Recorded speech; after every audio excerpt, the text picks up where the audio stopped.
Lap cars on the inside, cars in the lead lap on the outside as they break toward turn 1. Well, this is the first time we've seen them bunched up in a while, fellas. We're going to see some good, close, hard racing here now. What's going to be interesting is there a different complexion to the race. Did anybody help themselves or did anybody hurt themselves? It'll shake out in just a minute. Right in here behind, Dale Jarrett's car number 18. Mark Martin's camera taking you right up underneath that automobile, that Chevy. And the fast cars, those that are into the lead lap, were on the outside on the restart of this race, and they're running in single file. Now Bill Elliott dips down to the inside once he has cleared the first car that was a lap down, which was Alan Kowicki. From Morgan Shepherd's viewpoint, in 5th spot, closing on 4th place, Davey Allison at over 190 miles per hour with our live coverage of the Great American Race. That's a good shot of Dale Jarrett in there. These cars have power steering on. It's not the big battle it used to be. It's more finesse than strength right now.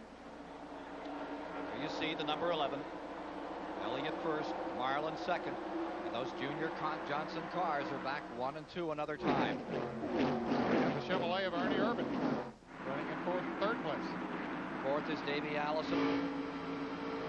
That bumper shot from Mark Martin's vantage, those of his automobiles. He closes in once again on the Dale Jarrett, number 18, running in 8th. Martin back in 9th. Back they come to the tri-oval another time. 5 cars locked together up in front. It's been a beautiful race. Only stop, 1 caution. We got a battle for the lead because of a shower just moments ago. And they're about to make it 3 wide off the banking. Ernie Irvan down on the inside of number 4. Storms into the lead in the back straightaway. Ernie Irvan out of Modesto, California. Hits. He's into Elliott. They're sliding, trying to correct. Picked him up. Into the wall goes Sterling Marlin. And the leaders are all in trouble here. Richard Petty's car getting hit. A serious crash in the back straightaway. Petty is in it. Darrell Waltrip is involved. Dale Earnhardt is involved. This is what happens when you get all the cars running close together again. And look at number 2. Bad moment here for Rusty Wallace. Caution is out as 3 cars battle for the lead. Waltrip in the same area where he rolled over 8 times the 4th of July. This time he just slides across the grass. Irvan's car comes to rest. Rusty Wallace's car is there. Hut Strickland got a lot of damage. He came on around, but he had a lot of damage to his car. I believe that's Petty's car. Here's Mark Martin trying to get refired.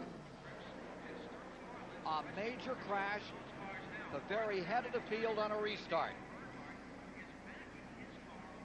There's Rusty Wallace out of his car walking and look around. At Sterling Marlin's number 22. Destroyed in the front end. Sterling Marlin still looking for his first Winston Cup win.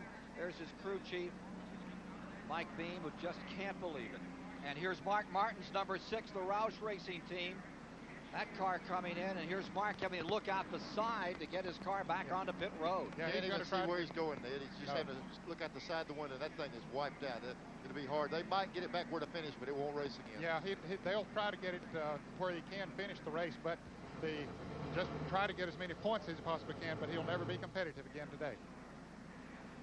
The number 18 car, that is Dale Jarrett, just sitting there, has taken the helmet off. His day is over.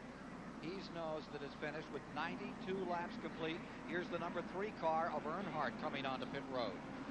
Yeah, Dale was backing down off the 4th turn. He came down in reverse and spun around, so they must have got caught in the grass over there. Looks like he came over the line a little. Yep. Let's take a look again at what happened here. Okay, as they came off of turn 2, well, we're back on Earnhardt's car as they work on that Chevrolet. Most of the damage is on the left side.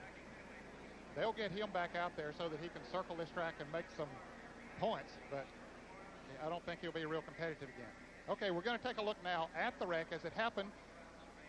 Sterling Marlin down on the inside of Bill Elliott, then Ernie Irvan came down on the inside of them. They all got together, couldn't get loose, and the other cars behind them just had nowhere to go once they started spinning. Here they're coming off of turn 2. See Elliott up on the outside in the red number 11, Sterling Marlin in car number 22, and take a look at what happens here as the number 4 draws off that second corner from this vantage point. Neil? Ken, I tell you, one problem we've had is when the cars get 2 abreast, that gives a problem. When they get 3 abreast, that's what really, really gives them a problem. It gets the cars moving around. The aero engineers told them, said 2 abreast is going to be tricky. 3 is going to almost be a certain wreck. Here they go. There's 3 abreast. They get tangled up. Davey Allison slid by on the outside, but these other guys, it's too late now. There comes Dale Jarrett in. Boy, I tell you, he's running good, and he's wadded up in it. Here comes Mark Martin. He's in it. Gets his There's Earnhardt clips him at the same time.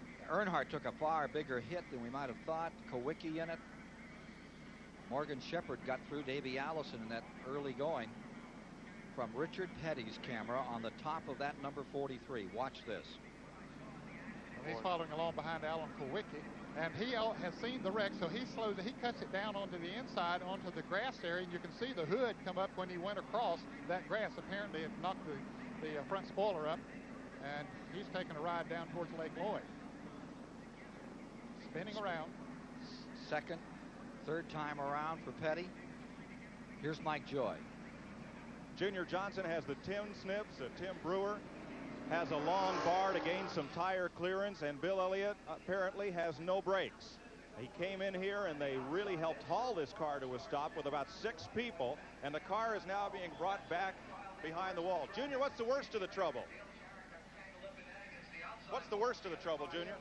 Just ain't seen enough yet to know.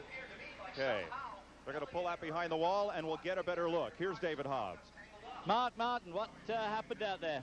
I have no idea. All I could see was smoke and cars spinning and crashing.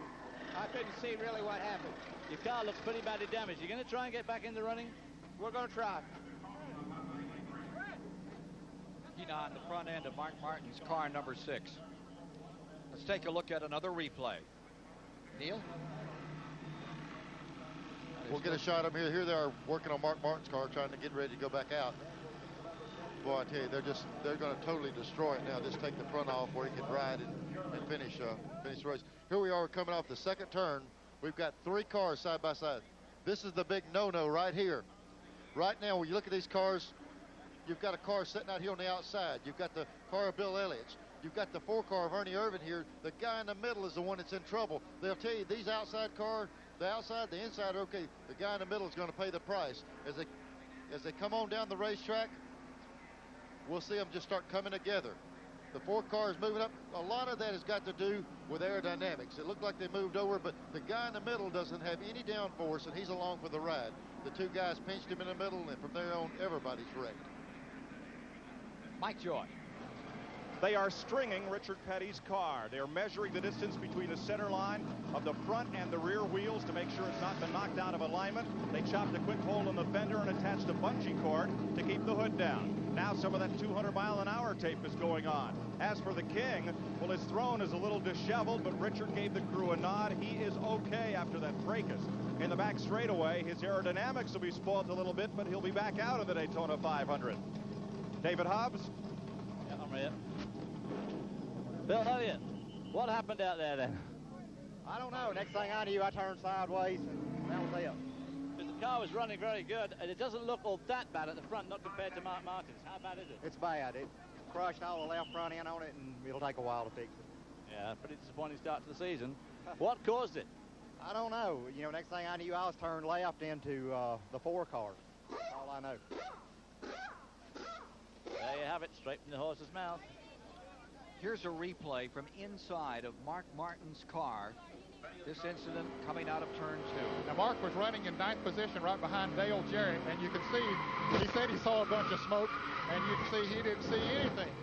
Once he got in to the wreck, you could hear it, all the cramming and banging. Finally, things cleared up a little bit, and he's still trying to turn the steering wheel. Now he's trying to fire the engine. He wants to get back to the pits as quickly as he can. He's got it fired. He don't know how much damage he's done to the car, but he's going to get her back to the pits. After a 192-mile-an-hour wallop, his first thought's to get right back in and get into this thing. Ken, I've had people ask me over and over, what do you think about it?